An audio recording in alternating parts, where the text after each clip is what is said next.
Architecture by its nature is a collaborative framework of creative endeavour. It is, it has to be. There is something here that is registered, I think, of the coming together of two practices, that the deep friendship, remarkable conversations that drew us together over this sustained period of time that is still registered quite profoundly in the building that exists in Chippendale today. Judith was very unprescriptive about what she wanted. She just wanted a great building that had a gallery and a performance space in it. She wasn't particular about where things went or what their relationship was. So Wardle, along with DBJ, were architects for the project. We divided up the two primary parts of this remarkable commission, and we're the architects principally for the gallery component. This is, as it was to be, a private art gallery for a collection that is boundless. And in the very, very earliest discussion with Judith, I sort of thinking in my own mind, so it turned into a discussion, this prospect of what makes it a private art gallery and how is a private art gallery different from a public art gallery or a commercial art gallery or a community art gallery? What really defines it? And so I came up with a prospect of two primary drivers, which then lasted for the duration of our many conversations and the design itself, which is the journey.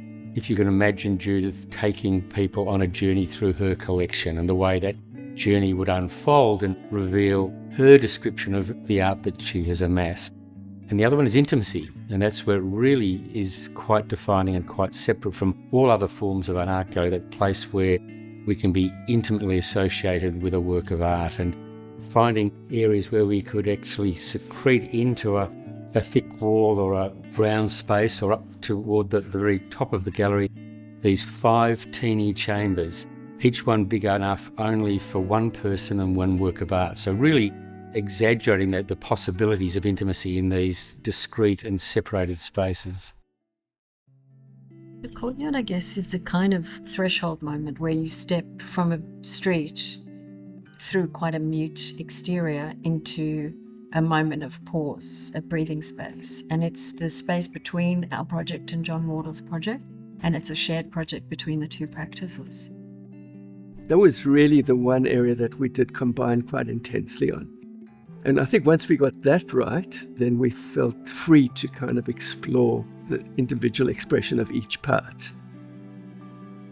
I mean, that was one of the beautiful things about Judith's brief, was that there was no stage, there was no seating, there was no one way of using this space. So we actually had a very small volume of built space in which to put really what is one room. So part of that is coming in at street level, is that we dropped the floor of it down one floor, lifted it up. So we got that triple height space in that very small building envelope. And I think that's what's quite surprising about it, is that it just expands below and above you as you walk in through this very compressed entry. And there's this sort of fast way down and a very slow sort of promenade way down. That sort of slow spiral ramp is actually used by performance people as well. We've seen musicians sort of performing progressively up and ending up on the balcony, which was kind of this amazing way to see music. But it's also how you reduce the distance between the artist and the audience. I mean, I think that was the crucial thing for us.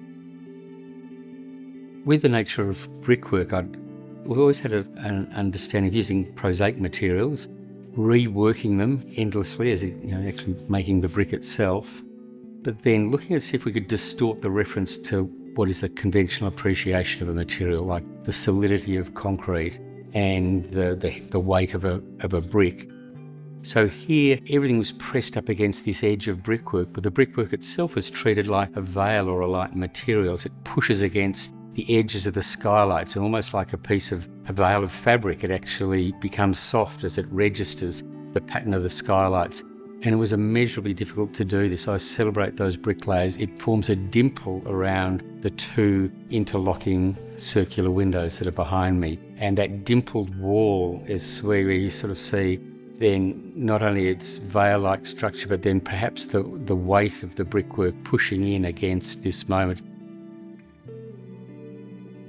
I think this building registers a moment in time. It was an extraordinary commission. It allowed us to do something that, particularly that nature of an extended period of time creatively, which is a very rare commodity.